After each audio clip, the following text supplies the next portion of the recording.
پورے ملک میں اس وقت شور ہے یکساں نظام تعلیم کا. سندھ نہیں مان رہا, جہاں جہاں تحریک انصاف کی میجورٹی ہے یا ایک گورنمنٹ کی رٹ ہے وہاں تو یہ کوشش کر رہے ہیں, لیکن اس طرف ایک ہمارا لیڈ کلاس اسکول کا طبقہ بھی ہے جن میں اور ان میں بھی کنفرنٹیشن چل رہی ہے. آپ کیا اس میں رائے دیں گے کہ یکساں نظام تعلیم جو یہ نافذ کرنے جا رہے ہیں کیا یہ بہتر ہے؟ مغرب میں یا جہاں پہ بھی یکساں نظام تعلیم ہوتا ہے وہاں سنگل نیشن ہوتی ہے. ہمارے ہاں کئی بندے تو پاکستان کو ماننے کو تیار, دماغ کا خمار ہے, اور یہ بھی بد دماغی ہے کہ بھائی تم یہیں رہتے ہو, سانس یہیں پہ لیتے ہو, کھاتے بھی یہیں پہ ہو, بلکہ کئی جگہوں پہ ان سے ٹیکس بھی لیا جاتا ہے. قرآن کہتا ہے کہ انسان اپنا حاکم خود ہے, اگرچہ وہ لیم ایکسکیوزز پیش کرے, عذر بہانے جتنے مرضی تلاش کرے, ہیلے بہانے, اس کو اپنا خود پتہ ہوتا ہے. بسم اللہ الرحمن الرحیم. السلام علیکم. میں محمد افتخار خان نہا اسٹوڈیو سے آپ کی خدمت میں. آج کا ایک بہت خوبصورت اور منفرد نوعیت کا پروگرام ہم آپ کی خدمت میں لے کر آ رہے ہیں, کیونکہ آج ہمارے درمیان ایک ایسی ممتاز شخصیت اسلام آباد سے ہمارے درمیان موجود ہیں جو انشاءاللہ مختلف شعبۂ زندگی سے بھی ہمارے ساتھ گفتگو کریں گے. اور یہ شخصیت آپ ان کو جیو نیوز پر, جیو تیز پر, رمضان ٹرانسمیشن میں بھی دیکھتے رہے ہیں. اس کے علاوہ ان کا تعلق شعبہ تدریس سے بھی ہے.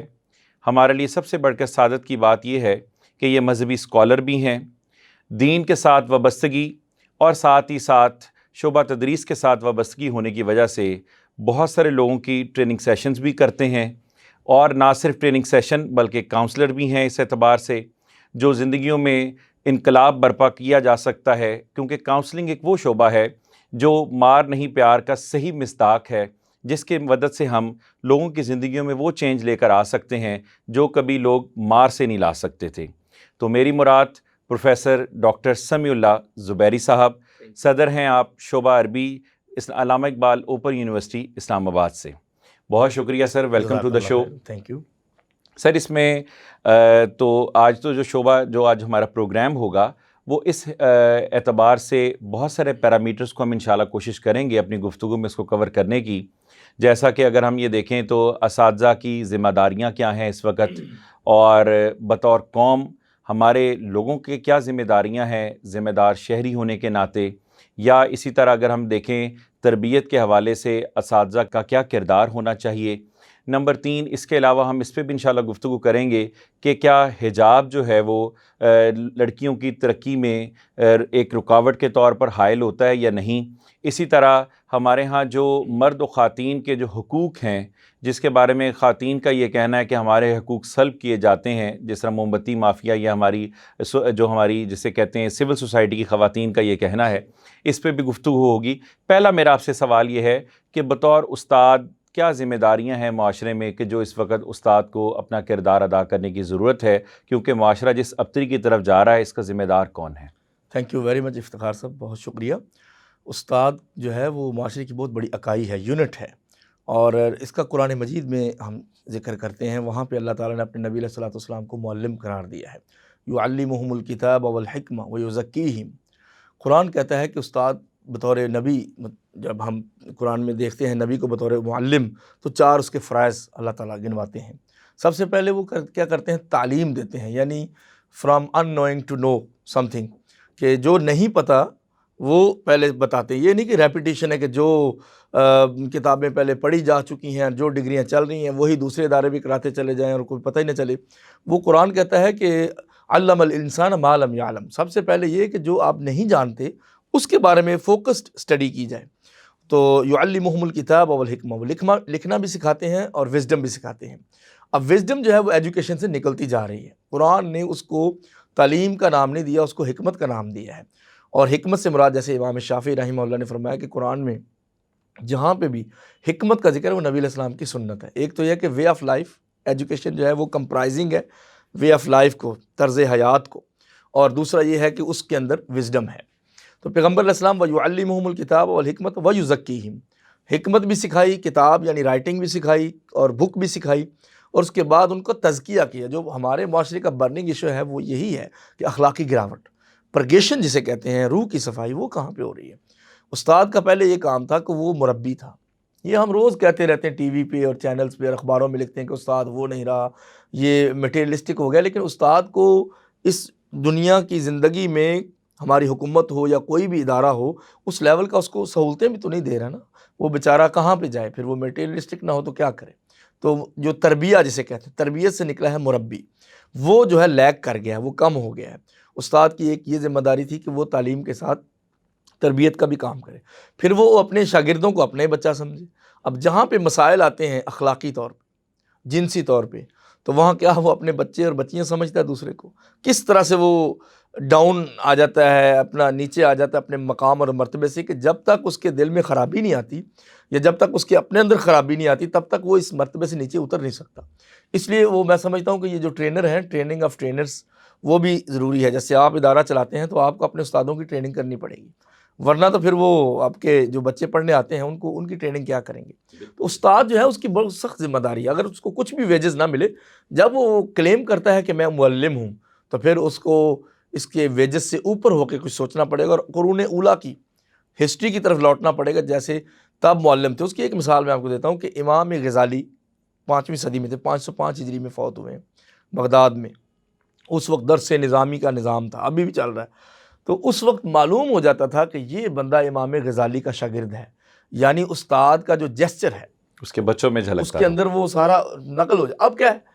اب اپنے استادوں کے جبے کی نقل ہے، اس کے امامے کی نقل ہے، اس کے وے آف جو اس کا بیلڈ سٹائل ہے، جو اس کی داڑھی، اس کی نقل ہے، اس کی مونچھوں کی نقل ہے، اس کی زلفوں کی نقل ہے، لیکن جو اس کا اخلاق تھا وہ چلتے پھرتے چال ڈھال میں نظر آتا تھا۔ یہ میں سمجھتا ہوں کہ استاد جو ہے نا وہ وقت دینا کم ہو گیا، وہ صرف کتاب تک محدود ہو گیا ہے۔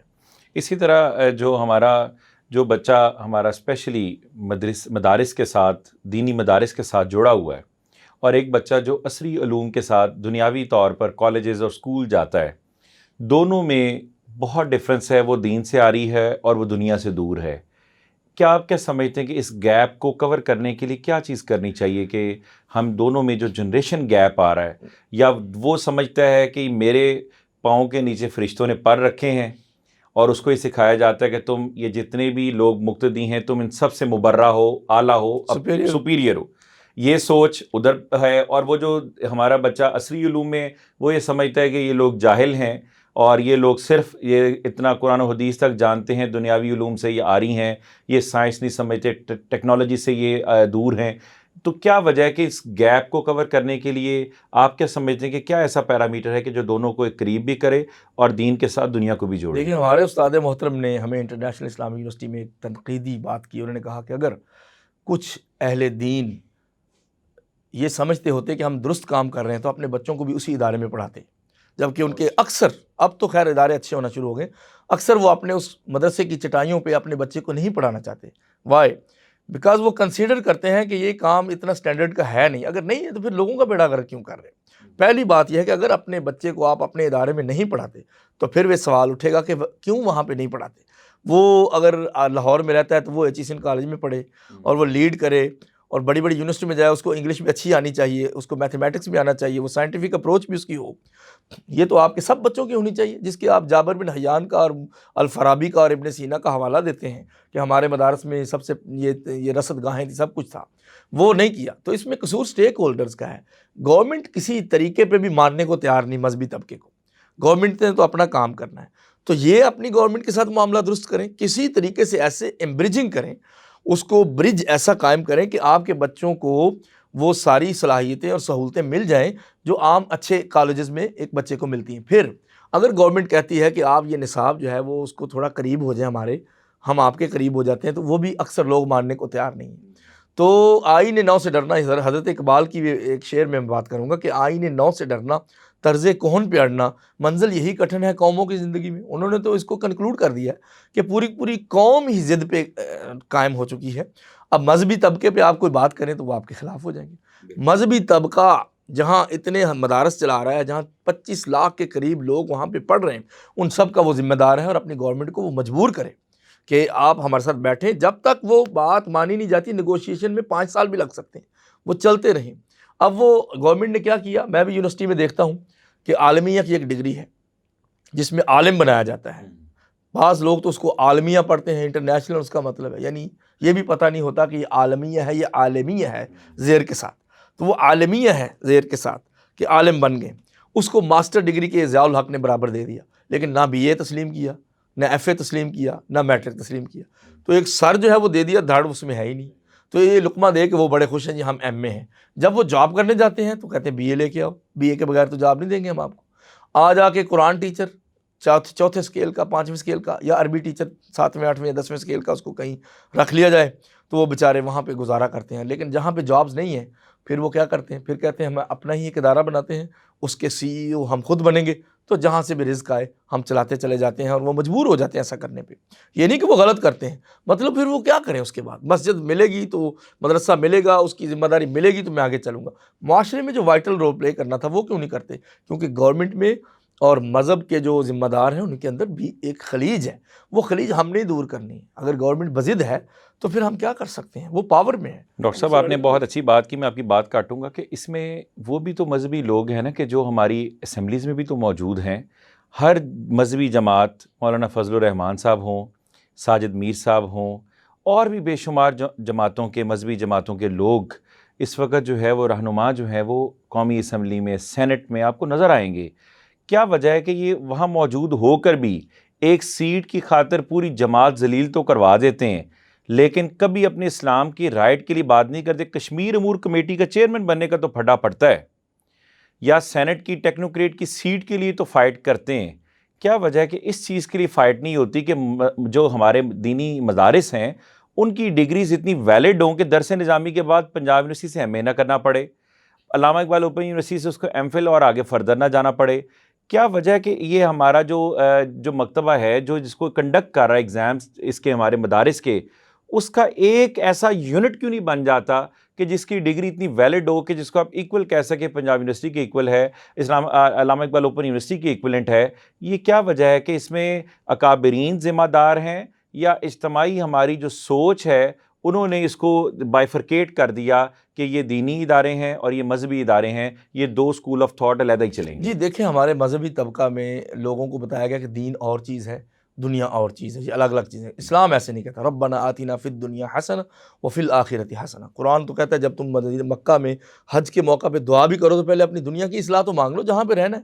اور نبی علیہ السلام کی دعا بھی ہے اللہم اصلح لی دنیا التی فیہا معاشی، کہ اللہ میری دنیا درست کر دے جس میں میرا معاش ہے، زندگی کا کھانا پینا ہے. واصلح لی آخرۃ التی فیہا معادی، اور میری آخرت بھی سنوار دے کیونکہ میں نے وہاں پہ لوٹ کے جانا ہے. دونوں ریلیونسی ہے، دونوں میں ریلیونسی ہے. اچھا، جو آپ نے بات کی کہ یہ بڑے بڑے لوگ اسمبلیوں میں ہیں، بات وہ کرتے ہیں، لیکن وہاں ڈیموکریسی ہے، ایک بندے کی بات نہیں مانی جاتی. مولانا ساجد میر نے بھی بڑی دفعہ بات کی ہے، مولانا فضل الرحمان نے تو تھریٹ بھی کیا ہے، ان کے پاس پاور ہے. اور اسی طرح جو سینیٹر ہیں جماعت اسلامی کے مشتاق صاحب اور دیگر لوگ وہ بھی بات کرتے ہیں. کچھ صحافی لکھتے ہیں اور یہ مقبول جان ہیں اور بہت سے لوگ لکھتے ہیں، لیکن یہ انفرادی کاوشیں ہیں، وہ اجتماعیت کے نیچے دب جاتی ہیں. اگر 100 بندہ لبرل بیٹھا ہے، 2 بندے جو ریلیجس لونگ ہیں، وہ ان کی بات تو وہاں مانی نہیں جائے گی، وہاں تو ووٹ چلتا ہے.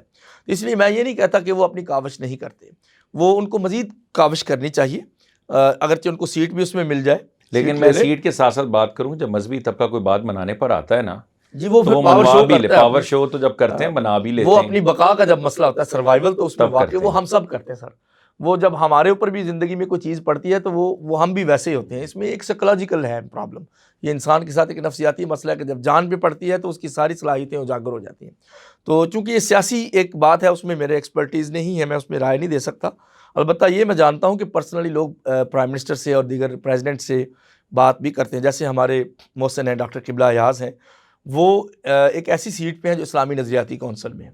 تو وہ وہاں پہ کبھی وہ رفٹ پیدا نہیں کرتے گورنمنٹ سے، مگر پرسنلی وہ دین کے فروغ کے لیے ایسی باتیں کرتے ہیں.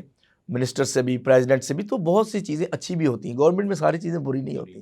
اچھے لوگ آپ دیکھیں ایجوکیشن میں بھی ہیں، ہر جگہ گھروں میں بھی ہیں، تو اچھے لوگوں سے دنیا ابھی خالی نہیں ہوئی. اس طرح علامہ برادران ہیں، یہ ماشاءاللہ ہم نے دیکھا کہ سوشل میڈیا جو اتنی بڑی پاور ہے، اس کو استعمال کر کے کھل کے یہ اپنی رائے دیتے ہیں. اور لا یخافون فی اللہ لومۃ لائم، یہ انشاءاللہ اللہ کے فضل سے ہمیں امید ہے کہ یہ اللہ کے معاملے میں کسی ملامت گر کی پرواہ نہیں کرتے. تو یہ ایک اچھی تربیت کی نشانی ہے. بات یہ ہے کہ جو ادارہ چلانے والا اگر اس کو صرف پیسوں سے غرض ہے اور مذہبی ادارے والے کو صرف اپنے ایک سٹیٹس سے غرض ہے اور بچے کی کسی کو فکر ہی نہیں، تو پھر وہ گیپ تو رہے گا. دوسرا میرا ہمیشہ سے یہ مسئلہ رہا ہے، میں کہتا رہتا ہوں کیونکہ میرا تعلق نصاب سازی سے ہے، نصاب بھی ہم بناتے ہیں، یونیورسٹیوں میں پڑھاتے ہیں. ہمارے جو سیکولر نصاب ہے، جو اس کو آپ دنیاوی کہہ لیں، وہ اور ریلیجس نصاب ان میں بے انتہا فرق ہے۔ اب ترکی میں ایسا نہیں ہے، اردن میں بھی نہیں ہے، وہاں تھوڑی سی لبرٹی پھیل جاتی ہے، لیکن بھائی قوم ایک پیج پہ ہو جاتی ہے۔ مصر میں بھی ایسا نہیں ہے، سعودی عرب میں تو بالکل ہی نہیں ہے، وہاں ملوکیت ہے، وہاں ایک ہی کام چلتا ہے، اب وہ اپنے نصاب میں کامیاب ہے۔ اسی طرح مغرب جو موراکو ہے وہاں بھی نہیں ہے۔ آ جا کے یہ برصغیر میں رہ گیا کہ مولویوں کو انگریزوں نے سائڈ پہ کر دیا، تو ان کو کہا کہ 500 سال پرانا جو تمہارا نصاب ہے، درس نظامی ہے، اس میں جو بھی کتابیں ہم نے کہہ دی ہیں اور منطق کی جو کتابیں لکھ دی ہیں اور علم الکلام، وہی پڑھتے رہو۔ اور حضرت اقبال نے تو یہی کہا تھا نا کہ علم الکلام کی مشگافیوں میں تم نے تو اس کو کھو دیا ہے، اور انہوں نے اسی نصاب تعلیم پہ تنقید کی تھی۔ اب ہمارا مدرسے کا جو مالک ہے وہ اس پہ بات سننے کو تیار نہیں ہے۔ جب آپ بات ہی نہیں سنیں گے تو اصلاح کیسے ہوگی؟ اسی طرح ڈاکٹر صاحب آپ کی بات سے بات یاد مجھے آئی، پورے ملک میں اس وقت شور ہے یکساں نظام تعلیم کا، سندھ نہیں مان رہا، جہاں جہاں تحریک انصاف کی میجورٹی ہے یا گورنمنٹ کے رٹ ہے وہاں تو یہ کوشش کر رہے ہیں، لیکن اس طرف ایک ہمارا ایلیٹ کلاس اسکول کا طبقہ بھی ہے جن میں اور ان میں بھی کنفرنٹیشن چل رہی ہے۔ آپ کیا اس میں رائے دیں گے کہ یکساں نظام تعلیم جو یہ نافذ کرنے جا رہے ہیں، کیا یہ بہتر ہے؟ اور مغربی تہذیب کا جو انکلکیشن سر سید احمد خان اور ان کے حواریوں سے لے کر جو ہوئی تھی، اس کو پس پشت ڈالنا ضروری ہے؟ یہ دونوں چیزوں کے اوپر میں آپ کی رائے چاہوں گا۔ مغرب میں یا جہاں پہ بھی یکساں نصاب تعلیم ہوتا ہے وہاں سنگل نیشن ہوتی ہے۔ ہمارے ہاں کئی بندے تو پاکستان کو ماننے کو تیار نہیں ہے، یہ بھی دماغ کا خمار ہے، اور یہ بھی بد دماغی ہے کہ بھائی تم یہیں رہتے ہو، سانس یہیں پہ لیتے ہو، کھاتے بھی یہیں پہ ہو، بلکہ کئی جگہوں پہ ان سے ٹیکس بھی نہیں لیا جاتا، پھر بھی آپ اس ملک کو ماننے کو تیار نہیں، تو اب یکساں نصاب کو وہ کیسے مانیں گے؟ تو گورنمنٹ کی ایک اچھی کاوش ہے، لیکن اس کے لیے اس کو امپلیمنٹ کرنے کی پاور بھی چاہیے، وہ سپریم کورٹ کے ذریعے ہو، کسی بھی ذریعے ہو، وہ اس کو لوگوں کو اپنے اعتماد میں لیں۔ جب آپ یہ کہیں گے کہ یہ فلاں ادارے کا پڑھا، لمز کا پڑھا ہے، HECN کا اچھے اداروں کا پڑھا ہے، وہ بہت اچھے ادارے ہیں، تو پھر آپ جب خود فرق کریں گے تو وہ ایک عام پرائمری اسکول کا پڑھا بچہ ان کے سامنا کیسے کر سکے گا؟ یا تو پھر اسی لیول کی جو اسکلز ہیں وہ ایک گاؤں میں بھی آپ پہنچا دیں۔ سعودی عرب میں میں نے دیکھا ہے کہ ان کے ہاں وہ کسی کی بات نہیں مانتے، ان کے گاؤں میں بھی وہی تعلیم ہے، شہر میں بھی وہی تعلیم ہے، جس نے پرائیویٹلی پڑھنا ہے وہ بہت کاسٹلی ہے، باہر جانا ہے وہ بہت کاسٹلی ہے۔ اسی طرح عرب کنٹریز میں، دبئی میں دیکھ لیں، وہاں نصاب ٹھیک ٹھاک ہے، ایک ہے، تو وہ قوم بھی تو ایک ہے نا، یہاں قومیں 100 ہیں تو نصاب ایک یہاں پہ کیسے چل سکے گا؟ ویسے بھی جو سلیبس کی اسٹڈی ہے نا، جو ایجوکیشن کے لوگ ہیں، ہماری یونیورسٹی میں تو ارلی چائلڈہڈ ڈپارٹمنٹ بھی ہے، اور اس میں BEd بہت اعلیٰ سطح پہ پڑھایا جاتا ہے، M.Ed کرایا جاتا ہے علامہ اقبال یونیورسٹی میں، اور اس میں بہت سے ڈاکٹر ضیاء القیوم صاحب ہمارے وائس چانسلر ہیں، اور بھی وہ نئے نئے شعبے کھول رہے ہیں، ٹیکنالوجی کو اس سے جوڑ رہے ہیں۔ اس میں میں عرض یہ کرنا چاہتا تھا کہ وہاں پہ تو یہ ہم نے پڑھا ہے نصاب میں کہ ہر کتاب ہر لیول پہ ہر بچے کو نہیں پڑھائی جا سکتی۔ لیکن ڈاکٹر صاحب اس میں بنیادی وجہ آپ کیا سمجھتے ہیں کہ یکساں نظام تعلیم میں جو چیز رکاوٹ آ رہی ہے، کہ اگر فار ایگزامپل ہم پنجاب کے اندر ہی دیکھیں، وہ کنفیڈریشن کی بنیادی وجہ کیا ہے جو یکساں نظام تعلیم کو نافذ کرنے میں حائل ہے؟ جی، اس کی بنیادی وجہ وہی ہے، وہی دیری نہ بیماری، وہی نہ محکمی دل کی، کہ ہم طبقوں سے باہر نہیں نکلنا چاہتے۔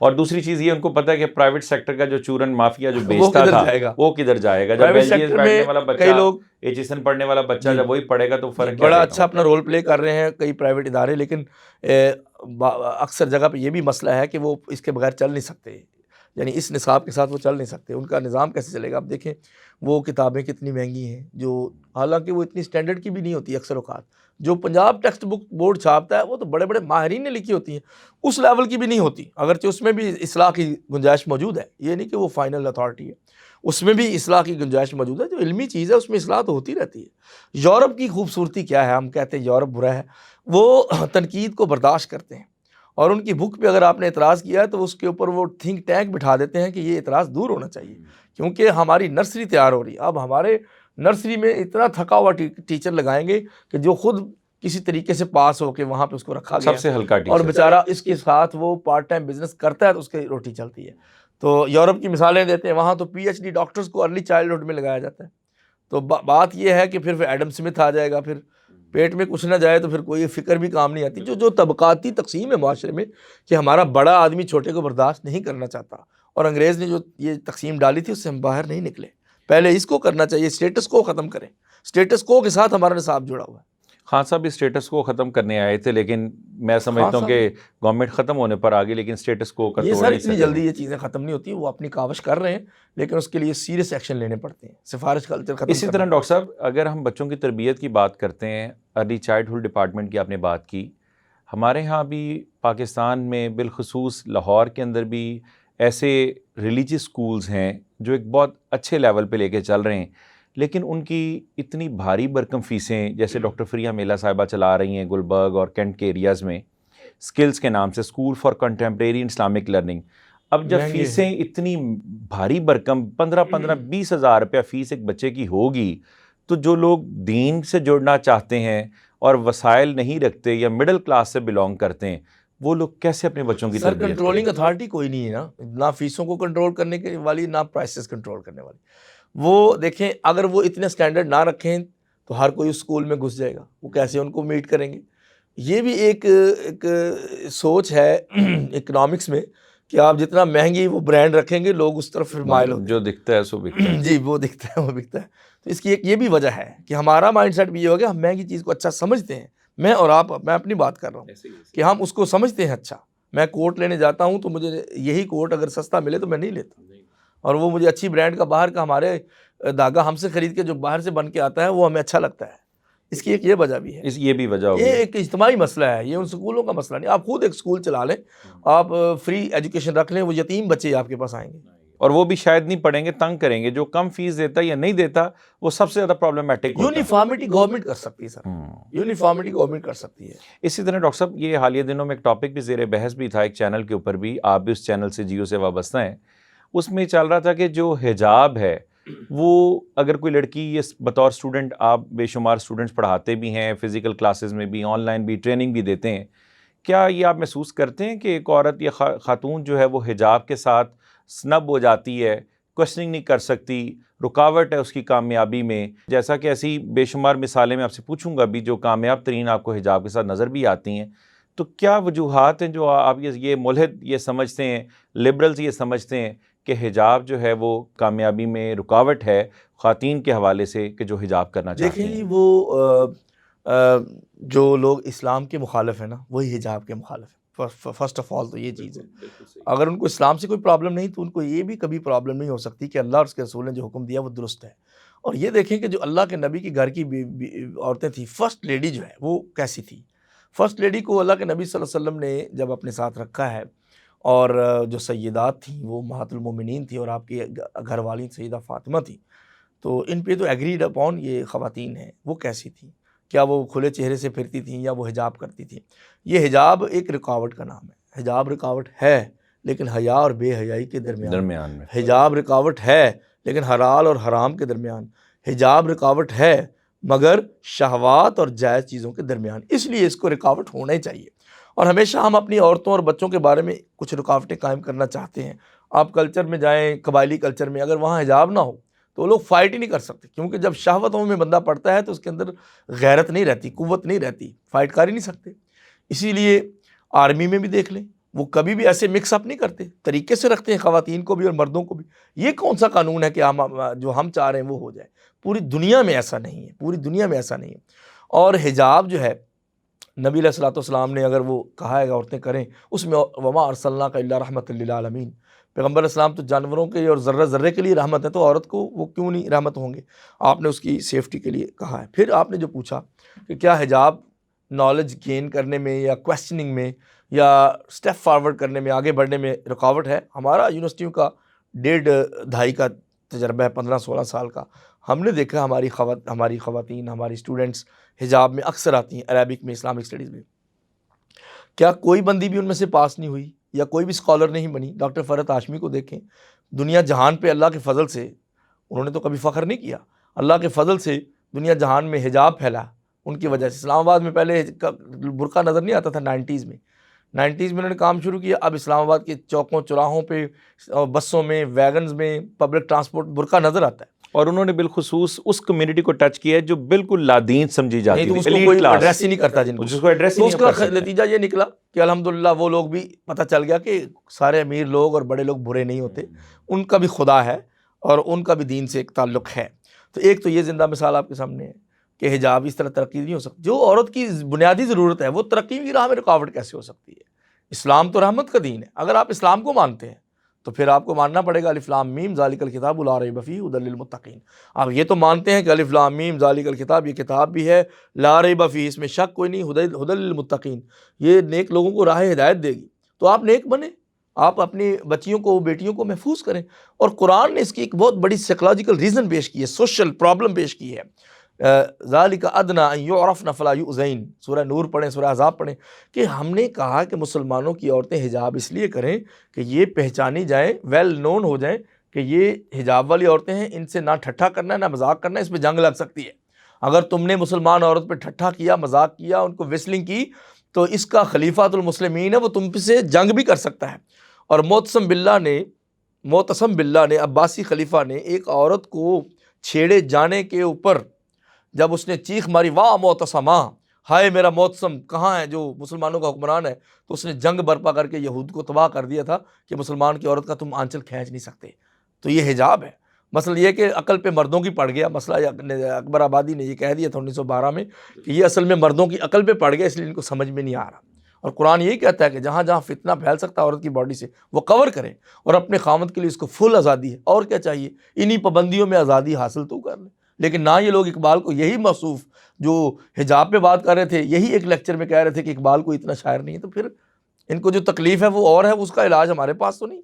تو کیا معاشرے میں جو برائیاں ہماری یہ جو پے در پہ واقعات ہوئے ہیں، عصمت دری کے ہوں یا خواتین سے بدتمیزی دست درازی کے ہوں، ان کی بنیادی وجوہات قصوروار آپ کن کو سمجھتے ہیں؟ آپ یہی دیکھ لیں کہ پرسنل ہیں. یہ دیکھیں قصوروار ہم سب ہیں. جب اللہ نے کہا وقرن فی بیوتکن ولا تبرجن تبرج الجاہلیۃ الاولی واقمن الصلاۃ وآتین الزکاۃ، کہ نبی کی بیویوں گھر میں رہنا، بے پردہ ہو کے باہر نہیں نکلنا. جب ان کو یہ حکم ہے جن کے بارے میں کوئی مسلمان اپنا ایمان برباد کرنے کی خاطر سوچ بھی نہیں سکتا، جہاں عبداللہ بن ابن مکتوم جو تھے وہ نابینا صحابی اگر ان کے سامنے بھی وہ اپنے لحاظ میں رہتی ہیں کیونکہ فرشتے تو دیکھتے ہیں نا. اور پھر کہا کہ فلا یتم، تم اس طرح بات نہ کرنا کہ زبان میں لوچ آ جائے. فیطمع الذی فی قلبہ مرض، کیونکہ پھر جو منافق ہے، دل کا مریض ہے، وہ امہات المومنین کی نرم بات سن کے بھی اپنی فساد فی الفکر پیدا کر لے گا اور جہنم کا ایندھن بن جائے گا. پھر ان کو کہا کہ آپ عورت ہیں، جو عام عورتوں پہ حکم ہے وہی آپ کے، اور اگر تم نے کوئی برائی کی تو تمہیں پھر ڈبل عذاب ملے گا. یہ نہ سمجھنا کیونکہ لستن کاحد من النساء کہ تم اے نبی کی بیویوں عام عورتیں نہیں، تمہارا سٹیٹس ڈبل ہے. وہ فرسٹ لیڈی کا ان کا سٹیٹس ہے. فرسٹ لیڈی کیسے رہتی تھی؟ وہ ریپ اپ ہوتی تھی چادر میں اور نقاب میں. اور وہ واقعہ نبی علیہ السلام کے ساتھ محبت کا واقعہ صحابیات کا، کہ جب رات کو ان کو پتہ چلا، دن کے وقت پتہ چلا کہ اب حجاب فرض ہو گیا، تو اپنے کپڑے انہوں نے بڑے بڑے سر پہ رکھے ہوتے تو پھاڑ کے دو کیے، اوپر سر پہ پہنے، آدھا باڈی کے فرنٹ پہ آ گیا، آدھا بیک پہ. وہ گھر واپس نہیں گئی مسجد نبوی سے جب تک انہوں نے اپنے آپ کو کور نہیں کر لیا. یہ ہوتا ہے الف لام میم ذالک الکتاب لا ریب فیہ. جب آپ کو لا ریبہ مانیں گے، اس کی مثال یہ ہے کہ اگر آپ پاکستانی قانون یا کسی ملک کے قانون کو مانتے ہیں تو پھر آپ وہاں بات کر سکتے ہیں. اگر آپ قانون کو نہیں مانتے تو جج آپ کی بات کیسے سنیں گا؟ تو پہلے یہ مانو کہ الف لام میم ذالک الکتاب لا ریب فیہ، اللہ نے یہ اس لیے یہ آپ سے کانسیپٹ لیا ہے، اقرار لیا ہے کہ تم یہ مانو کہ جو آگے قرآن کے 30 پاروں میں آئے گا وہ لا ریب ہے. تو یہی سے فساد شروع ہوتا ہے. اسی طرح خواتین کی اگر مثال کے طور پہ دیکھیں تو امہات المومنین میں سے حضرت خدیجہ رضی اللہ تعالی عنہا بہت مالدار خاتون، تجارت بھی کیا کرتی تھی. ان کا کیا طریقہ کار تھا تجارت کا؟ اگر ایک خاتون کوئی کاروبار کرتی ہے، کوئی بھی کام کرتی ہے، تو وہ کیا اس کا موڈ اس کو؟ دیکھیں سیدہ خدیجہ کے دور میں حجاب فرض نہیں ہوا تھا، اور بہت سے زمانے بعد بھی فرض نہیں ہوئے، 2-3 سال. پھر سورۃ الاحزاب آئی، یا ایھا النبی قل لازواجک وبناتک ونساء المؤمنین یدنین علیہن من جلابیبہن. پھر اللہ نے کہہ دیا، حضرت عمر نے کہا کہ منافق بھی آپ کے پاس آتے ہیں تو وہ دیکھیں گے آپ کی زوجہ کو، مجھے برداشت نہیں ہے. عرب ہیں یہ پٹھان، اور عرب ان کی غیرت بڑی شدید ہے، تو یہ مجھے برداشت نہیں ہے. تو کہتے رہے یدخل علیک البر والفاجر، کہ اللہ کے نبی صلی اللہ علیہ وسلم آپ کے پاس اچھے برے سب لوگ آتے ہیں، آپ تو رحمت دو عالم ہیں، اپنے اس دامن میں سب کو سمیٹ لیتے ہیں، کہ سب کو بٹھا لیتے ہیں، تو وہ آپ کی بیویاں گھر میں ہوتی ہیں، تو مجھے نہیں برداشت ہو رہا. اللہ کے نبی خاموش رہتے تھے کہ میں اپنی طرف سے کیا آرڈر کر دوں. پھر آسمانوں سے وحی آئی کہ اے نبی علیہ السلام اپنی بیویوں سے، اپنی بیٹیوں سے، گھر سے شروع کیا، اپنی بیویوں سے کہیں، اپنی بیٹیوں سے. کتنی بیٹیاں تھیں؟ 4 تھیں، تبھی تو جمع کا صیغہ ہے کہ اپنی بیٹیوں سے کہیں، رقیہ سے، زینب سے، ام کلثوم سے، اور منجلی بیٹی سب سے پیاری سیدۃ نساء الجنہ حضرت فاطمہ سے رضی اللہ عنہا، ان سے کہیں کہ بھئی آپ چاہے دنیا کے سب سے بڑے شخص کی اور سب سے حیادار فیملی سے ہیں، بیٹیاں ہیں، لیکن آپ کو حجاب کرنا پڑے گا. یدنین علیہن، عربی ہم پڑھتے ہیں میری پی ایچ ڈی عربک میں بلاغت میں ہے. اب ہم سے بات کریں, ہم آپ کو بتائیں کہ اجلا, یہ ادنا علا کا کیا مطلب ہے. یہ پریپوزیشن سے آپ انگریزی میں سمجھتے ہیں کہ میننگ بدلتے ہیں, set in, set out, set off, سارے مطلب کا فرق ہے. تو یہ ادنا علا کا مطلب کوئی چیز اوپر سے جو نیچے اوڑی جائے تو اس میں چہرہ آ جاتا ہے. یدنین علیہن من جلابیبہن, یہ ان کی جو جلباب ہے, لمبی چادر ہے, اس کو ایسے اوپر سے اوڑھ لیں کہ چہرہ ڈھانپتے ہوئے اور ان کو سینے کو ڈھانپتے. تو اسلام نے یہ ایک بڑا ہی کنسائز, بہت ہی جامع تصور دیا ہے حجاب کا, کہ اس کے لیے برقع ضروری نہیں ہے, اس کے لیے حجاب کی سینس ضروری ہے, جس میں بھی عورت سیکیور فیل کرے, وہ چادر ہو, وہ کھدر ہو, وہ برقع ہو. ابھی برقعے میں کئی اتنے فسادی برقعے ہیں کہ بندہ کہتا ہے اس کے تو بغیر ہی ٹھیک تھا کام. تو وہ جو فسادی برقعے ہیں نا, اس کی وہ ٹھیک نہیں ہے. حجاب ایک سینس ہے, حجاب ایک حیا کا نام ہے, وہ چادروں کا نام نہیں. جیسے احرام ان پابندیوں کا نام ہے جو 2 کپڑے پہننے کے بعد بندے پہ لگتی, وہ کپڑوں کا نام احرام نہیں ہے, اس کے بعد کچھ چیزیں حرام ہو جاتی ہیں بندے میں. اس طرح آپ نے کہا کہ نبی علیہ السلام کی زوجات کو دیکھ لیں, بیویاں, آپ کی بیٹیاں, پھر آپ صحابہ کی بیویوں سے کہا کہ تم بھی پردہ کرو گی آج کے بعد, اور اس طرح نہیں چلو گی, اور منافق کبھی بھی کوئی چھیڑنے کی ضرورت نہیں. اب مدینہ کے 23 برسوں میں 13 یہ مکہ کے اور 10 مدینہ کے, پھر اس کے بعد 30 سال خلافت راشدہ, ایک واقعہ بھی ایسا نہیں کسی منافق نے کسی مسلمان عورت کو, حجاب والی کو چھیڑا. جب بھی انہوں نے اٹیک کیا ہے اس باندی پہ اور لونڈی پہ کیا جو بے حجاب تھی, کیونکہ ان کا سٹیٹس لو تھا نا, لوور سٹیٹس تھا. ان کے واقعات تو ضرور ملتے, اس پہ بھی سزائیں ہوئی ہیں, لیکن ایون کہ یہ جرت بھی نہیں کی گئی کہ حجاب والی کسی عورت کو کوئی چھیڑنے کی جرت کر, کیونکہ سزا اسی وقت اس کو ملتی تھی. اچھا ڈاکٹر صاحب, اگلا سوال یہ ہے, ہماری بہت ساری جامعات جس میں پنجاب یونیورسٹی بھی ہے اور بھی کو ایجوکیشن ہے, لازمی ایک سٹیج پہ جا کے وہ کلاسز کمبائن ہو رہی ہیں یا مجبوری سمجھ لیں, اس پہ خواتین اگر بطور استاذ یا بطور طالبہ جو ہے وہ جاتی ہیں اگر طالبات کے طور پر, تو اس میں کیا کرائٹیریا اڈاپٹ کرنا چاہیے؟ لیکن سب سے پہلے تو یہ ہے کہ جو اختلاط ہے یہ منع ہے, چاہے ہم پڑھائیں چاہے کوئی بھی پڑھائے. اختلاط تو جائز نہیں اسلام میں, لیکن جب کوئی حالات ہی نہ ہو, اس کے علاوہ کوئی چارہ ہی نہیں, تو پھر وہ حضرت موسیٰ علیہ السلام کا جو واقعہ ہے مدین میں, اس کے کچھ رولز ہیں. انہوں نے جب دیکھا کہ لوگ اپنے جانوروں کو پانی پلا رہے ہیں اور 2 عورتیں سائڈ پہ کھڑی ہیں بکریوں کو لے کے, تو انہوں نے ان کو کیسے ایڈریس کیا تھا. ایک استاد کو یہ کیسے جائز ہے کہ وہ کہے کہ یہ میری بیٹی بھی ہے اور ساتھ آدھا گھنٹہ باتیں کرے اس کا, اور کس طرح ایک مربی کو یا معلم کو یا قاری صاحب کو یا پیر صاحب کو یہ جائز ہے کہ یہ تو میری بیٹیوں کی طرح ہے, اور اپنی بیٹی کو وہ کسی سے 15 منٹ بات کرنے نہیں دے سکتا, نہ ہی کوئی پیکج لگا کے کہہ سکتا ہے کہ بیٹی تم اپنے مرشد سے, اپنے پیر سے, مربی سے, اپنے استاد سے کھل کے باتیں کرو. کبھی بھی نہیں. بلکہ اس کی اگر شادی ہوئی تو اس کا خاوند چاہے بے دین ہوا, وہ کبھی بھی اجازت نہیں دے گا. پہلے تو یہ ہے کہ اختلاط کے جو مسائل ہیں اس میں عورتیں اور مرد جہاں جمع ہو کے پڑھتے ہیں, ہوتا اس میں کیا ہے, اس لیے ہم اس کی جان نہیں چھوڑتے کہ اس میں ہم انجوائے کرتے ہیں, اپنی ذہنی تفریح کا بندوبست کرتے ہیں. جیسے حضرت موسیٰ علیہ السلام نے ان عورتوں سے نہ سلام کیا, یہ بہت نوٹسیبل چیز ہے, جو چال نہ سلام کیا. چال تو ان کی بعد میں ذکر ہے نا, حضرت موسیٰ کی حیا دیکھیں, نہ ان کو سلام کیا نہ تعارف کیا. انہوں نے 2 لفظ بولے, قال ما خطبکما, واٹس یور میٹر, تم کیوں ادھر کھڑی ہو. تو انہوں نے آگے نہ سلام کا جواب دیا نہ تعارف کروایا کہ ہم تو بڑے ہو, ہمارا بزرگ. انہوں نے کہا لا نسقی حتی یصدر الرعاء وابونا شیخ کبیر, بھئی ہم پانی پلا ہی نہیں سکتے, یہ سارے مشٹنڈے جب چلے جائیں گے ان کو شرم ہی نہیں ہے کہ ہماری بکریوں کو بھی پانی پلا دو. جاتے ہوئے کنویں کو بھی پتھر سے ڈانپ جاتے ہیں, تو جانوروں کے کھروں میں جو پانی رکا ہوا وہ ہم اپنی بکریوں کو پلاویں گے. اور یہ جو تم نے پوچھا ہے کہ تم 2 عورتیں کیوں کھڑی ہو, ہمارا بھائی کدھر ہے, خاوند کدھر ہے, وہ ابونا شیخ کبیر, ہمارے ابا بہت بوڑھے ہیں, وہ باہر آ سکتے ہوتے تو ہم اتنی عزت دار عورتیں ہم ادھر نہ آتی. اس لیے انہوں نے ٹھوک کے جواب برابر دیا, تو وہ چپ ہو گئے. ویلفیئر کا جو تصور اسلام نے دیا ہے نبوت سے پہلے دیا. نبی علیہ السلام بھی گٹھڑیاں اٹھاتے تھے نا, لوگوں کے بوجھ اٹھاتے تھے. حضرت موسیٰ بھی اس وقت ینگ تھے, 10 برس بعد ان کی شادی ہوئی اور نبوت ملی, 30 کی ایج تھی. قرآن نے کہا نبوت بعد میں, ویلفیئر پہلے ہے. اب مذہبی طبقہ ویلفیئر کتنا کر رہا ہے یہ سوچ لیں خود ہی. انہوں نے پھر ان کو پانی پلایا, اور پھر یہ نہیں کہا کہ یہ ہمارے نمبر ایکسچینج کر لیں, کوئی ضرورت ہو تو مجھے ٹیکسٹ کر دیں, میں آ جاؤں گا, یہ ہے وہ ہے. ثم تولى الى الظل, پھر ان کا بھی اب میں نے نیکی کی ہے, دعا کی قبولیت کا وقت ہے. سائے کے نیچے بیٹھ گئے. قال رب انی لما انزلت الی من خیر فقیر, کہتے ہیں یا اللہ اگر کوئی ایک ذرہ بھی خیر نازل ہو تو مجھے بڑی ضرورت ہے. فجاءته احداهما تمشي على استحياء, قرآن کہتا ہے ابھی ہاتھ نیچے نہیں کیے کہ وہ ان میں سے ایک حیا سے چلتی ہوئی. اب اس میں ایک لفظ ہے استحیاء, یہ بچیوں کو, حجاب والی بچیوں کو سمجھنا چاہیے کہ حیا سے اوپر کا درجہ ہے استحیاء, کہ گویا کہ زمین اس کے لیے لپٹتی چلی جا رہی تھی, اس کی چال اتنی حیا والی تھی کہ زمین اس کو سمیٹ رہی تھی کہ کہیں یہ انکور نہ ہو جائے. پھر وہ جا رہی ہیں تو ان کا پنڈلی سے کپڑا اٹھتا ہے ہوا سے, تو موسیٰ علیہ السلام کہتے ہیں میں آگے جاتا ہوں راستہ بتانا پیچھے سے کنکر پھینک دینا، یہ عمل ہوتا ہے۔ تو یہ اسلام نے یہ واقعات کیوں بتائے ہیں؟ کیونکہ اسلام حیا کا معاشرہ چاہتا ہے، بے حیائی کا معاشرہ نہیں چاہتا۔ ہم آزاد نہیں ہیں دین کے اندر، ہمیں دین کے اندر بہت سی آزادیاں ہیں لیکن ہم مرضی کے مالک نہیں ہیں۔ تو اپوزٹ جینڈر سے جو پڑھنا ہے تعلیمی اداروں میں، یونیورسٹیز میں، تو اس کی کس حد تک اجازت لیکن میں نے مجبوری کی حد تک بات کی، اگر ڈگری کہیں مل ہی نہیں رہی تو آپ کیا کریں گے؟ بچیاں جاہل تو نہیں رہ سکتی۔ اس کے وہ حدود ہیں کہ الضرورات تقدر بقدرها۔ فقہائے اسلام نے، امام شافعی، امام مالک نے، امام ابو حنیفہ، امام احمد بن حنبل، یہ چار جو بڑے امام ہیں، انہوں نے قاعدے بنائے ہیں، کچھ رولز فنڈامنٹلز بنائے ہیں۔ اس میں ایک رول یہ ہے الضرورات تقدر بقدرها، جتنی کسی چیز کی ضرورت ہو اس کو ڈی لمٹ کیا جائے گا۔ جب موسیٰ علیہ السلام نے کہا کہ ماں خطبکما، تمہارا کیا ایشو ہے، تو ڈی لمٹ کیا۔ انہوں نے کہا میں ان عورتوں کو ایسے چھوڑ بھی نہیں سکتا کہ ان کی مدد نہ کی جائے، میری غیرت گوارا نہیں۔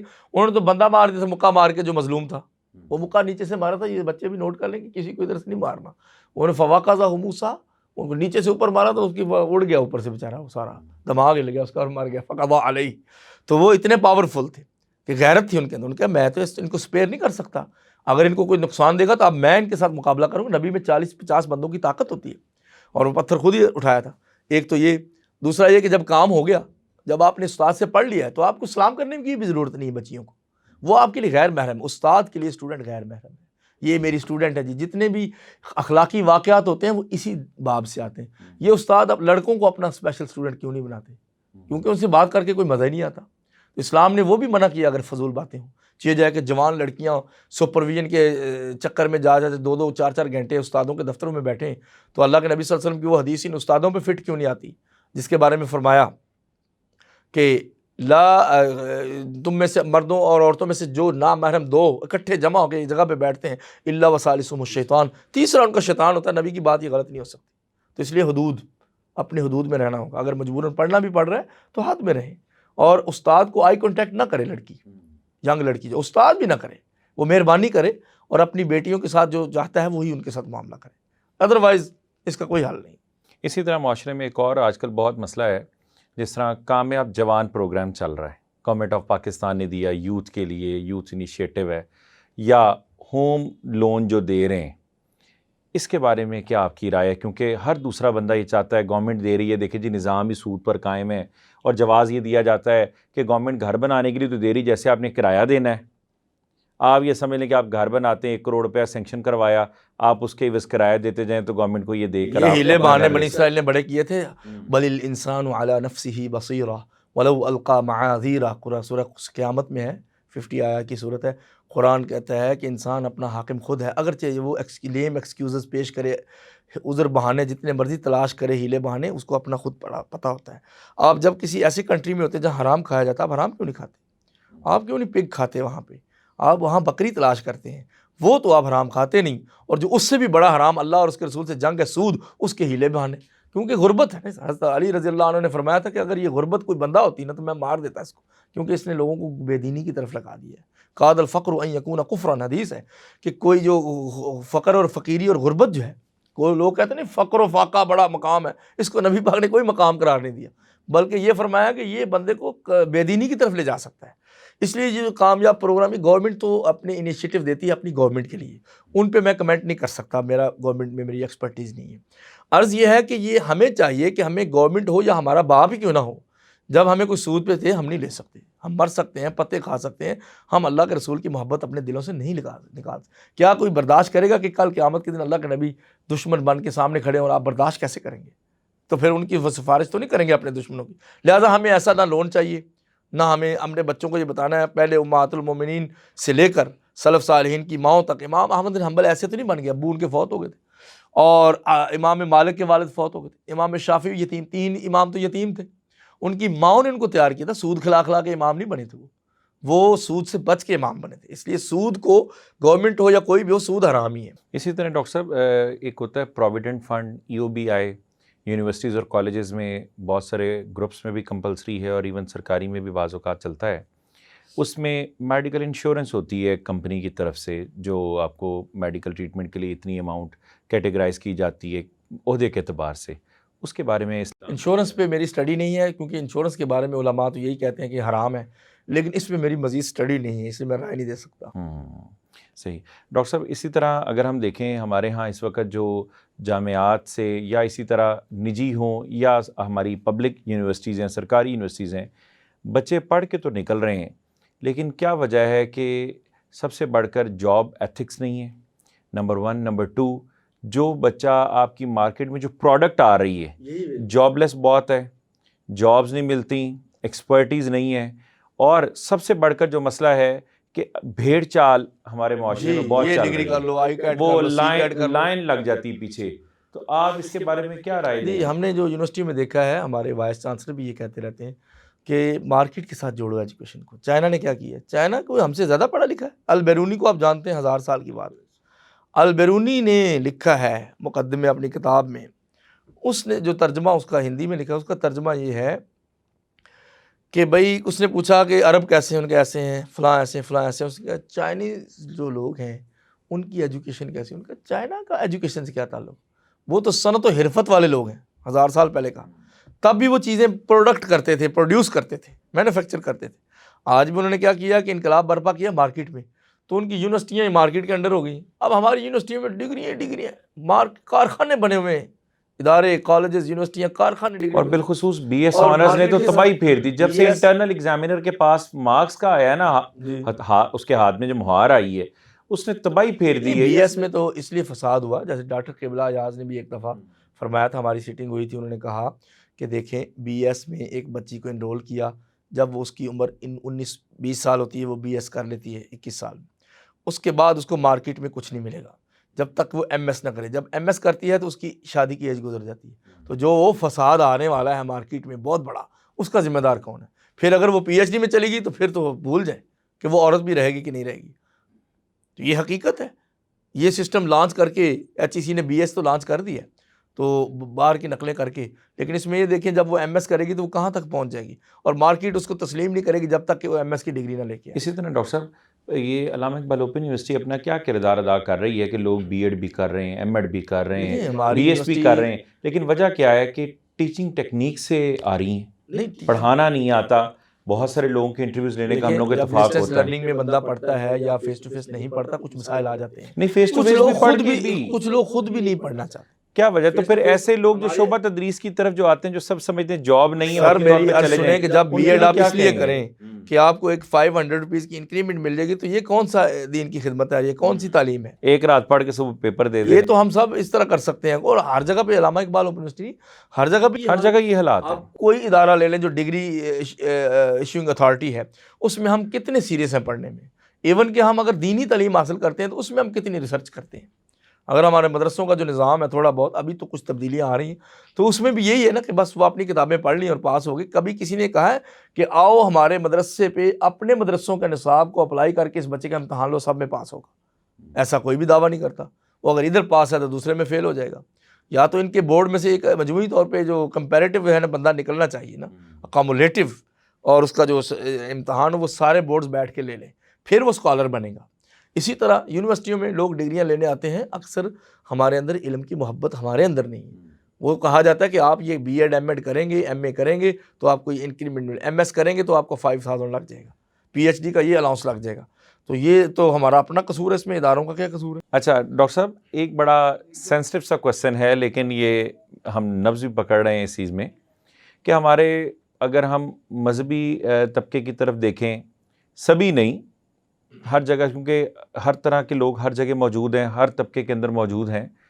یعنی کچھ لوگ یہ سمجھتے ہیں کہ اگر فار ایگزامپل میں اگر کسی مسجد میں جمعے کے طور پر مجھے میری ڈیوٹی تفویض ہوئی ہے، میں نے پورا ویک کوئی کام نہیں کرنا، میں نے 4 جمعے پڑھانے، اس خاص دورانیے کے لیے مجھے آنا ہے، اور مجھے کوئی ہنر نہیں سیکھنا. کیوں؟ میں سپیریئر ہوں، اور مجھے ہنر اس لیے نہیں سیکھنا کیونکہ وہ انتظامیہ کی ذمہ داری ہے مجھے سپورٹ کرنا فائنینشلی بھی، اور جو ہمارے بالخصوص ہمارے آنے والے نمازیوں میں سے جو لوگ مخیر حضرات ہیں، ان کی ذمہ داری ہے کہ وہ مجھے ہر لحاظ سے سپورٹ کریں. ایک طرف تو یہ ہے، میں آپ کی بات کاٹ رہا ہوں. دوسری طرف کیا ہے؟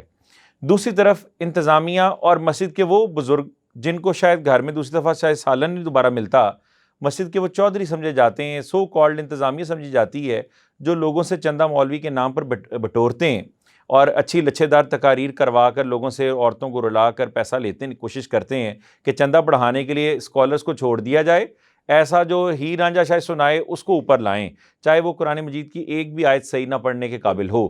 اب یہ دونوں طرف ایک ایکسٹریمزم نظر آ رہا ہے، وہ سمجھتے ہیں یہ ہمارا تنخواہ دار ملازم ہے، ہم اس کو جو چیز کہیں گے یہ وہ کرے گا، آج اس نے چندہ کم کیا ہے، آج اس سے کلیکشن کم ہوئی ہے، اب اس کو شاید ہم مسجد سے نکال دیں۔ یہ دونوں اسکول آف تھاٹ میں جو ایکسٹریمزم ہے کہ وہ کام کرنے کو تیار نہیں اور وہ سمجھتے ہیں میرا تنخواہ دار ملازم ہے، اس کے بارے میں اب کیا رائے دیکھیں دیں گے؟ کسی کو کوئی نکال دے یا رکھ لے، یہ عالم دین کا کبھی پرابلم تھا ہی نہیں۔ عالم دین تو بادشاہ کی طرح پروٹوکول لیتا تھا، اور جس شہر میں وہ جاتا تھا سارے لوگ اپنے کام چھوڑ کے اسے علم حاصل کرتے تھے۔ بغداد میں ایک بندہ داخل ہوا، اس نے کہا نہ یہاں نان بھائی نظر آ رہا ہے، نہ یہاں دکانیں کھلی، بندے غائب ہیں، کیا ہو گیا اس شہر میں؟ اس نے کہا وہ علامہ ابن جوزی، عبدالرحمن ابن جوزی درس دے رہے ہیں، سارے ادھر بیٹھے ہوئے ہیں، اور وہ کسی سے تنخواہ بھی نہیں لیتے تھے، اور انہوں نے اپنے کپڑے 80 ایئرز کے ہو کے بھی خود کئی دفعہ دھوئے تھے۔ ان کے ایک پوتا تھا ناہنجار، اس نے ان کی ساری کتابیں بیچ ڈالی تھیں، اور وہ غریب ہو گئے تھے، ان پہ بڑی مشکلات آ گئیں، پھر بعد میں اللہ تعالیٰ نے ان کو امیر کیا۔ امام ابن تیمیہ کوئی کام نہیں کرتے تھے مگر کسی سے سوال بھی نہیں کرتے تھے۔ امام ابن قیم فوتگی تک امام ابن تیمیہ کے ساتھ رہے، 728 میں ابن تیمیہ گئے ہیں، 751 میں امام ابن قیم گئے ہیں۔ علامہ ابن کثیر رحمہ اللہ وہ بھی امیر آدمی تھے، انہوں نے کتابیں لکھتے تھے۔ حضرت امام بخاری 256 میں جو فوت ہوئے بخارا میں، سینٹرل ایشیا میں، وہ بہت بڑے تاجر تھے، ان کے والد چمڑے کا اور دیگر کاروبار کرتے تھے، اور لاکھوں اپنے ساتھ وہ لے کے جاتے تھے کہ ہم علم حاصل کریں۔ اور امام شافعی نے فرمایا اخی لن تنال العلم الا بستۃ سوف ابین عن تفصیلها ببیان ذکاء وحرص واجتہاد وبلغہ وصحبۃ استاد وطول زمانی۔ انہوں نے کہا کہ 6 باتوں کے بغیر تم علم حاصل نہیں کر سکتے۔ ایک تو تم خود ذہین ہو، اور تمہارے اندر علم حاصل کرنے کی بہت ہی کریاسٹی ہو، یعنی اس کی حرص ہو، اور تم اپنے استاد کے ساتھ لمبا عرصہ رہو، اور پھر تم اپنا خرچ بھی ساتھ اٹھا سکو۔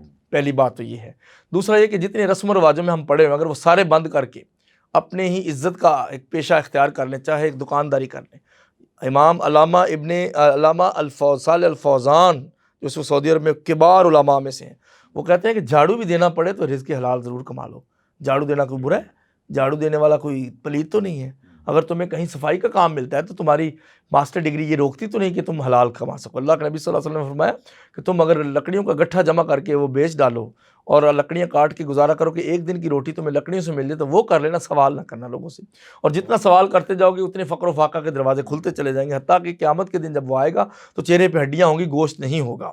جو یہ اللہ کے نبی نے کیوں اتنا کہا، اور پھر اینڈ پہ تو یہ کہہ دیا کہ ہم تو اہل بیت ہیں، یعنی ہم تو سید ہیں، ہم تحرم علینا الصدقہ، ہمارے اوپر تو زکوٰۃ بھی حرام ہے، ہم تو یہ بھی نہیں کھا سکتے۔ اور اوپر یہ ہے کہ ام المومنین عائشہ فرماتی ہیں کہ آل محمد پہ 2 دن ایسے نہیں گزرے کہ ایک جیسی روٹی نصیب ہو گئی ہو، یا صبح ملی ہے، شام پہ ملی ہے، یا سالن ملا ہے، سبزی یا شوربہ ملا ہے، کبھی نہیں ہوا کہ ادھر ترکاری بھی پڑی ہے ادھر گوشت بھی پڑا ہے۔ اور اکثر آپ سفید 2 کالی چیزوں سے گزارا کرتے تھے۔ انہوں نے کہا 2 کالی چیزیں کون سی؟ انہوں نے کہا کھجور اور پانی۔ کہا گیا کھجوریں تو کالی ہوتی، پانی کیسے؟ جب کمزوری ہوتی ہے تو آنکھوں سے پانی بھی کالا ہی نظر آتا ہے۔ تو یہ تو ہم اہل بیت نبی صلی اللہ علیہ وسلم کے گھر کی مثالیں دیتے ہیں، مگر انہوں نے سوال کیوں نہیں کیا؟ اس لیے اللہ نے پابندی لگائی کہ جب سب سے بڑا داعی لوگوں سے سوال کرے گا تو اس کی امتی تو بہت زیادہ سوال کریں گے۔ تو آپ نے فرمایا نہیں۔ حضرت حسن نے جو ایک زمین سے کھجور پکڑ کے کھا لی، انہوں نے گلا پکڑا اور اسے انگلی سے نکال دی، حالانکہ اللہ کے نبی ایسے نہیں کرتے تھے۔ آپ نے فرمایا اما تدری، 5 سال کا بچہ ہے، 4 سال کا، اس کو سکھا رہے ہیں کہ اما تدری ان آل محمد، کہ ہم آل محمد ہیں، تحرم علینا الصدقہ، ہم پہ زکوٰۃ حرام ہے، کیا پتہ کسی کی زکوٰۃ کی کھجور گری ہوئی ہو، اور میں گھر جا کے تمہیں جتنی مرضی کھجوریں کھا لو۔ تو یہ تو بچے کو نصیحت کی، اور اینڈ پہ فرما دیا الید العلیٰ خیر من الید السفلیٰ، جو ایلیویٹڈ ہینڈ ہے، بلند اوپر والا، جو مرضی ہو جائے، اچھا ہو یا برا بندہ، اوپر والا ہاتھ نیچے والے سے بہتر ہے۔ نیچے والا جتنا مرضی متقی ہے لیکن اوپر والا ہاتھ بہتر ہے۔ ایک تو یہ ہے۔ علماء کو کس نے روکا بزنس نہ کریں؟ جب تم کہتے ہو کہ محدث بزار رحمہ اللہ، بزار کا کیا مطلب ہے؟ وہ بازار میں جاتے تھے، بزار کا مطلب ہے پشم کا کاروبار کرنے والے، وہ محدث تھے۔ جب آپ کہتے ہیں امام احمد بن حنبل اپنی سبزیاں اور اگا کے، دھنیا وغیرہ اگا کے باہر گزارا کرتے تھے، معتصم باللہ نے جب 1 لاکھ درہم دینار بھیجے، متوکل نے جب ان کو ریلیز کیا، چھوڑ دیا، تیسرے بادشاہ نے بھی مارا تھا، معتصم نے بھی، اور متوکل نے پھر سمجھا کہ میں چھوڑ دوں، تو انہوں نے چھوڑ دیا، ریلیز کیا، اور پھر 1 لاکھ بھیجا۔ انہوں نے کہا واپس لے جائیں، میرے گھر کے باہر سبزیاں اگتی ہیں، ہم گزارا کر سکتے ہیں۔ دنیا کا سب سے بڑا محدث جو 241 میں شہید ہوئے، فوت ہوئے، مار کھا کے بیچارے شہید ہوئے۔ اور امام مالک دیکھ لیں، اتنے امیر تھے ماشاءاللہ، اور امام شافعی غریب تھے مگر کسی سے انہوں نے سوال نہیں کیا، کسی سے سوال نہیں کیا. امام مالک نے ان کو پیسہ دیا کہ آپ مکہ سے آئے ہو، قریشی ہو، تو علم حاصل کرنا ہے تو میں سفر کی ضرورت ہے، پکڑو. مگر آج ایک خطیب اور ایک قاری کیوں لوگوں سے سوال کرتا ہے؟ وہ کیوں کہتا ہے کہ میری اتنی تنخواہ بڑھاؤ، میرا گزارا نہیں ہوتا؟ وہ اللہ سے کیوں نہیں مانگتا؟ اگر وہ کہے کہ نظام کیسے چلے گا تو ٹھیک ہے، طے کر کے ایک تنخواہ لے لے، مگر اپنا بندوبست بھی تو کرے نا. اور اگر وہ بیچارہ کہیں بندوبست کرنا چاہے تو مسجد کی انتظامیہ نہ اس کو پڑھنے دیتی ہے، نہ اس کو کہیں جاب کرنے دیتی ہے، نہ اس کو بزنس کرنے دیتی ہے، نہ اس کو دکانداری کرنے دیتی ہے. وہ فرشتہ چاہیے، پلاسٹک کا بنا ہوا ہے، اس کے کوئی جذبات نہیں ہے.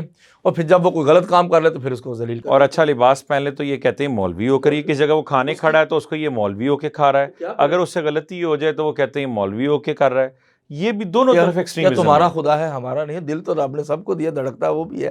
اور پھر یہ انگریز نے جو گریڈ 2 کا مولوی کو اسٹیٹس دیا تھا مالی کی طرح، وہ ہم ابھی تک بحال ہے. وہ لوگوں کی روٹیوں پہ پلنے والا. اسلام کا یہ تصور نہیں، اسلام کی یہ میراث نہیں ہے، اسلام کا یہ ورثہ نہیں ہے. دس از ناٹ لیگیسی آف اسلام. اسلام نے یہ کہا کہ جس نے علم حاصل کرنا ہے فرشتے اس کے لیے پر بچھائیں گے، مگر اس کو اپنی وہ غیرت مینٹین بھی کرنی پڑے گی، سسٹین کرنی پڑے گی. بہت شکریہ. آج کی جو یہ نشست تھی بہت کچھ ہمیں سیکھنے کو ملا. اصلاح معاشرہ پر گفتگو ہوئی، خودداری پہ بات ہوئی، سیلف رسپیکٹ پہ بات ہوئی، سیلف اسٹیم پہ بات ہوئی، اور بالخصوص جو اسلامی شعار ہیں، اسلامی احکامات ہیں، اسلامی تعلیمات ہیں، ہم نے ان کو قرآن و حدیث کی روشنی میں اور اپنی تاریخ کے ان سنہرے دور کی مثالوں سے ان باتوں کو اجاگر کرنے کے لیے ڈاکٹر صاحب نے ان کو مثالوں کے طور مثال لے کر اور مثالیں دے کر بلکہ اس کو واضح کیا. امید ہے کہ آپ کو یہ ایپیسوڈ بہت پسند آئے گی. اللہ حافظ.